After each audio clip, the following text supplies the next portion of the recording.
All right, what is up, everybody? This is going to be the first, hopefully, the first of many podcast episodes where I basically just discuss things that are on my mind, whether it's stories from the Bible or just lessons that I want to share. And what better place to start than Genesis, right? It's a story that most of us know. It's the first book of the Bible. So let's get into it. There's a very, very, very profound lesson that I want to teach you guys, and hopefully you guys can get something out of it, all right? So let's get straight into this. So for those who don't know, the story of Genesis is basically the creation of the heavens and the earth and the water and everything, right? God creates all of these things, the animals, and after everything he says either, and it was good, or and it was very good. And so the idea is that God's creation is inherently good, and sin comes as evil comes as a result of sin, right? Romans says that the wages of sin is death. So the idea already from, those first couple lines in Genesis is that what God creates is in and of itself good, and we are the ones who introduce evil into the world. So that's already very interesting. And the next thing we see in the book of Genesis is that God creates this walled garden with Adam and Eve. And what is a walled garden, right? Well, a wall is regulations, it's rules, it's order, right? It's all of those things. But a garden is life, it's chaos, it's transformation, all these kind of things. So we already see this balance between order and chaos within the walled garden. And there's these people in the garden, Adam and Eve, and they're essentially living in paradise. They're walking with God, right? It says that later on. And so we have these two people in paradise, but there's one thing that's off limits, right? Remember I said that a walled garden, a wall is borders, it's rules, it's things that are off limits to us humans, right? And there's this tree, the tree of the knowledge of good and evil, right? Adam and Eve can eat from any of the fruit, but they cannot eat from the tree of good and evil, from the knowledge of good and evil, right? And so what does that mean? Well, there's certain things that as people who are not God, we can't touch. We can't decide our own moral values, right? That is the lesson. We cannot choose, oh, this is good, this is bad. No. That is the same idea as give unto God what is God's and unto Caesar what is Caesar's, right? There are certain things that are sacred, that are holy, that we do not mess with. And if we do it at our complete peril, at our destruction, right? And so there's this insistence that, yeah, you can do whatever you want, but don't try and decide your own moral structure, because that is God's job. God already did that, and you don't get to mess with that. And so that's very interesting, but then something very, very strange happens, right? You would assume, okay, well, these people are in paradise, everything's good, so they just don't eat from the tree, they live happily ever after, and they're in heaven.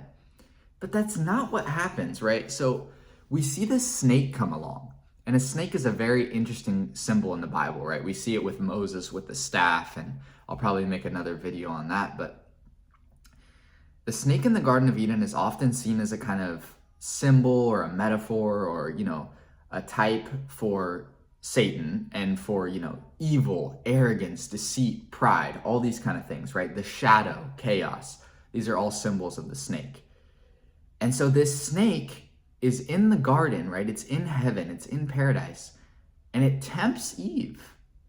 And that's a very strange idea, right? Because you would think, well, we're in paradise, there can't be any evil, right? Isn't paradise perfection?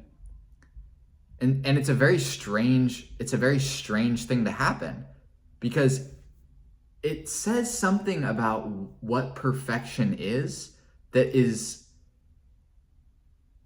not the way that we would normally think about it, right? Because we would think about paradise as something like, laying on the beach sipping a margarita with the sun out, right? That's how we would picture it. But the message in the Bible is that, wait a second, no. There are always going to be snakes. And that's a very, very interesting lesson, right? Jordan Peterson says, there's a snake in every garden. The question is, do you see it, and are you prepared for it? So it's a very profound lesson about the nature of reality, right? Because God didn't choose to create a reality where we all just live in perfection and just do whatever we want, within moral law and live happily ever after. That's actually not how the world is, right? The world is a place of transformation, of challenge, of vigilance, of, constant upward spiral, right? Jacob's ladder. And it's just so interesting to see that we are actually most alive. We actually live the best when we are always in challenge. And that's going to come no matter what, right? We don't really get to choose whether or not we have challenges. It just happens no matter what, right? Think about someone who is in a relationship, right? Well, they have the challenge of being with their partner with all the things that come with that. Well, if you're single, you're going to have the challenges of loneliness, of all those kind of things. If you choose to, get in great physical condition, you're going to have the challenges of going to the gym, of eating healthy, of saying no to certain meals. But if you choose to be overweight and unhealthy, you're going to have to deal with, the medical appointments. You're going to have to deal with not being able to go up the stairs, right? So it shows you the dichotomy where either way you have your challenges. But the beautiful thing about life is that we actually get to choose what kind of challenges we want to confront, right? And so again, I just want to get back to this idea of boundaries, right? There are things that God says, no, that's not for you to mess with, right? That's why the garden has a wall. So there's this idea of freedom in our culture, right? And most people nowadays, materialists, atheists, college students would say, freedom is I get to do whatever I want. And I would say that is actually, I would make the exact opposite case. I would say you are actually a slave. You are a slave to your desires, to your whims, to your hedonistic, pleasure, right? That's slavery. What is true freedom? True freedom is the ability to do good freely. Or I guess I can't use the word freely in the definition, but you get what I'm saying, right? True freedom is the ability to do good. So I think that's a very important distinction that, is within these first couple of chapters of Genesis. And I think that's a very important thing to know. So again, I talked about kind of some of the snakes that we face in real life, right? Because again, the snake is a symbol for challenge and what needs to be overcome, things like that, right? So C.S. Lewis has this great quote where he says, "The hardness of God is kinder than the softness of men," right? Sometimes facing the snake is God's way of hardening us for a greater challenge. So that relates back to what I was saying earlier, right? Is God didn't create us in paradise to begin with, right? Because paradise is not a place of, oh, I'm just going to go lay on the beach and sip a margarita and have 5 girls around me and lay in the sun, right? Because after 2 hours, you're like, what the heck am I doing? Or after 2 days, right? That's not a successful life. If you did that for 20 years and looked back on your life, you would say, I wasted my life. What was I doing, right? Whereas if every day you wake up and you face the snakes, you face the challenges, you confront chaos and turn it into order, you look back on that, even if it was extremely challenging, even if it made you suffer 10 times more than you would have, you look back on that and say, wow, that was worth it, right? That was a worthwhile endeavor, right? Because life is not meant to be this thing where you just sit back and enjoy and just be on cruise control and just do nothing, right? That's not a life well lived. All of the people we admire overcome extreme challenge. They faced obstacles, they faced the snakes, right? And so it's just something to think about, right? How are we living our life? Are we living our life in a way where we just pursue instant, hedonistic pleasure? Or are we choosing that long-term route of, okay, I'm going to battle these snakes, I'm going to fight the dragon, right? And so let's talk a little bit about how to face the snake. So if we pull up 1 Peter 5-8, be sober, be vigilant, because your adversary, the devil, as a roaring lion, walketh about, seeking whom he may devour. Whom resist steadfast in the faith, knowing that the same afflictions are accomplished in between your brethren that are in the world. So how do we overcome the snakes? We be alert. We be faithful. We understand that, God is always with us if we are walking with him, right? We have to use wisdom. We have to be aware of the snakes. We have to read our words so that we understand, okay, is this from God or is this from the devil? Is this the right decision or is it not right? And that wisdom doesn't come from, just thinking about it. It's reading God's word. It's understanding what he says, right? It's courage. It's the courage that, David had to fight Goliath, right? It's that, maybe this obstacle is too huge. Maybe I don't really know what's going on, but I need to have that courage, like Moses parting the Red Sea, right? There's this whole ocean of chaos in front of him, right? Because water often in the Bible symbolizes chaos, it symbolizes destruction. And Moses forthrightly confronts that and puts his staff of order into the ground and confronts that chaos voluntarily. And what does it do? It opens up the opportunity.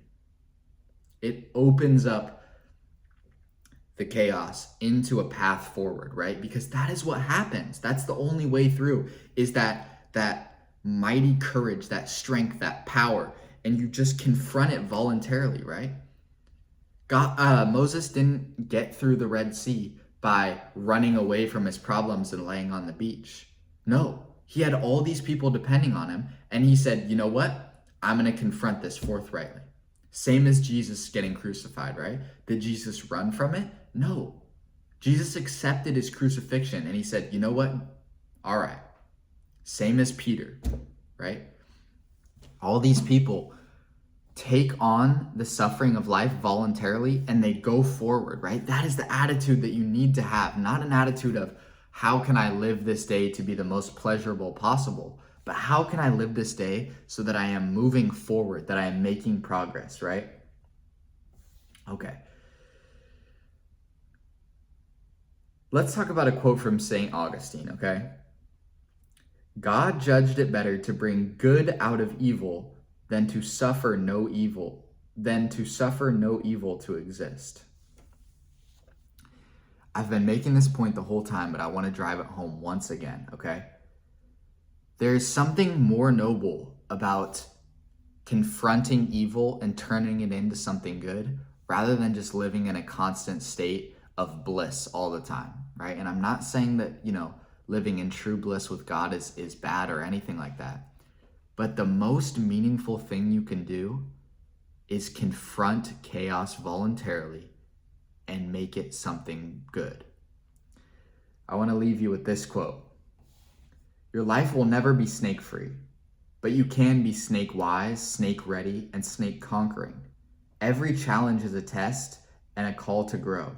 Recognize the snake and don't be afraid to confront it, right? If there was a snake in the Garden of Eden, in the place of perfection, there's going to be 100 times more in every day of your life, in every step that you walk. And there's two options. You can run from the snake and have it chase you your entire life until you die, or you can face it head on, remove the snake, and become a better person from it. Those are the only two options. There's not an option for no snakes. If there's a snake in the Garden of Eden, there's a snake everywhere. Because your life certainly isn't perfect. So what are you going to choose to do? Are you going to confront the snake? Are you going to turn it into this, the staff that Moses puts into the ground? Or are you going to run away and die? I hope y'all learned something. Thank you for listening. And